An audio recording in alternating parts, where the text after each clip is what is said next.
नमस्कार दोस्तों, देवभूमि भारत में आपका स्वागत है। मैं निष्कार पांडे आज आपके साथ जिस विषय को लेकर के आया हूं उस विषय का नाम है नाग पंचमी, गुड़िया। नाग पंचमी जो पूरे भारतवर्ष में हर्षोल्लास से मनाया जाता है और यूपी में इसे और आसपास के इलाके में इसको गुड़िया भी कहते हैं। अब ये कब पड़ रही है, इसका क्या मुहूर्त है, इस सभी की जानकारी के लिए आपको बताते हैं। आप जिसने भी हमारा चैनल सब्सक्राइब ना किया हो जल्दी सब्सक्राइब कर दें, लाइक कर दें और शेयर कर दें। प्रतिवर्ष नाग पंचमी सावन महीने के शुक्ल पक्ष की पंचमी तिथि को मनाई जाती है। 2023 में ये कब मनाई जाएगी? 2023 में ये तिथि पड़ रही है 21 अगस्त को। ऐसा इसलिए मना जाता है क्योंकि इसकी तिथि की शुरुआत 21 अगस्त 2023 को रात 12:21 शुरू होगी, जो कि 22 अगस्त को 2 बजे खत्म होगी। उदय तिथि को अगर माने तो 21 अगस्त को उदय तिथि है, इसलिए अब की बार नाग पंचमी 21 अगस्त को मनाई जाएगी। आपकी जानकारी के लिए बता दें कि 21 अगस्त 2023 को नाग पंचमी की पूजा का जो सही मुहूर्त है वो सुबह 5:53 से लेकर के 8:30 तक रहेगा। अब की बार नाग पंचमी का और बहुत विशेष महत्व है क्योंकि नाग पंचमी अब की बार सोमवार के दिन पड़ रही है। सावन के सोमवार में भोलेनाथ की एक ऐसी ही पूजा अर्चना का एक विशेष महत्व होता है और नाग पंचमी के साथ भोलेनाथ की पूजा का एक विशेष महत्व और हो जाएगा। इसी दिन गुड़िया भी मनाते हैं और गुड़िया क्यों मनाते हैं उसकी क्या कथा है आपको बता दें। तक्षक नाग के काटने से राजा परीक्षित की मौत हो गई थी। इसके बाद तक्षक की चौथी पीढ़ी की कन्या की शादी राजा परीक्षित की चौथी पीढ़ी से हुई।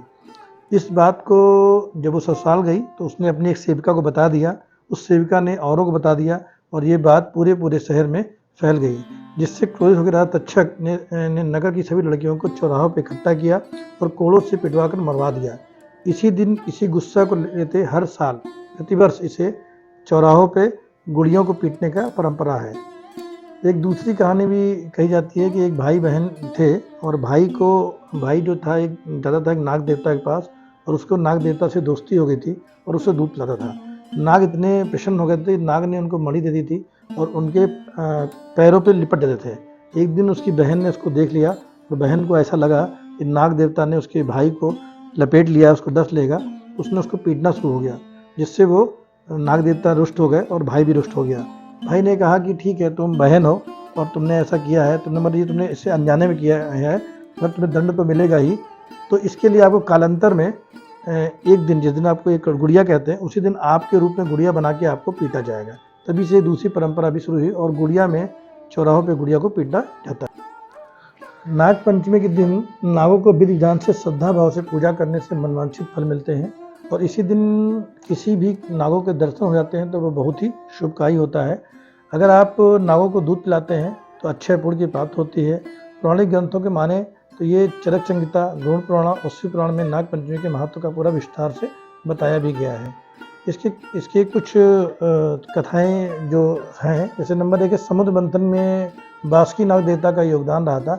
नाग देवताओं का आभार प्रकट करने के लिए भी इस दिन को नाग पंचमी मनाई जाती है क्योंकि समुद्र मंथन के वक्त बासुकी नाग ने ही देवताओं की मदद की थी। क्योंकि दूसरा बात ये भी है, शेषनाग जो है वो विष्णु जी की सैया भी है, तो ये भी एक बहुत बड़ा महत्व है। और वासुदेव जी जब कृष्ण पैदा हुए थे, भगवान ये शेषनाग ने उनको मतलब पानी से बचाया था और ऐसा माना जाता है कि हमारी धरती भी जो है वो शेषनाग के फन पे टिकी हुई है। इन सभी के लिए भी हम भगवान नाग का जो पूजन करते हैं। नाग पंचमी के दिन अगर आप विधिवत पूजा करते हैं तो आपको कालसर्प दोष से मुक्ति मिल जाती है और सर्पदंश से के भय से मुक्ति मिलती है। क्योंकि क्या होता है, बरसात के दिनों में जब पानी भर जाता है तो सांपों के बिलों में पानी भर जाता है, सांप बाहर निकल आते हैं, तो उसको आपको डसने का जो डर होता है उससे आपको मुक्ति मिल जाती है। कुछ सांपों के या कुछ नाग देवताओं के अपने मंदिर भी हैं, जैसे स्नेक टेम्पल जो कि अल्लपी जिले के लगभग 40 किलोमीटर दूर है। ये केरल में पाया जाता है। यहाँ पर मान्यता है कि अगर आप सही से पूजा करते हैं तो आप जिनको निसंतान होते हैं उनको संतान की प्राप्ति होती है। नाग चंद्रेश्वर मंदिर ये आपका उज्जैन में पड़ता है, जो केवल ये आज ही के दिन खुलता है और इसके दर्शन का भी बहुत बड़ा महत्व है। इससे कालसर्प दोष दूर हो जाते हैं। प्रयागराज में भी आज के दिन बहुत भीड़ लगती है और कालसर्प दोष की पूजा करने का एक विधान है। अब प्रश्न है कि नाग पंचमी की पूजा कैसे करें।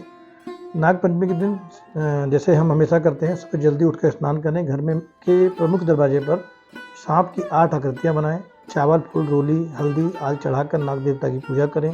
नाग देवता का भोग लगाकर कथा अवश्य पढ़ें और पूजा के बाद नाग देवता को कच्चे दूध में घी और चीनी मिलाकर जरूर अर्पित करें। आज के दिन भगवान को, नाग देवता को आप तांबे से दूध चढ़ाएं, पीतल के लोटे से बिल्कुल न चढ़ाएं। सर्प दोष अगर आपको मुक्त करना है तो हो सके तो आप उपवास भी करें।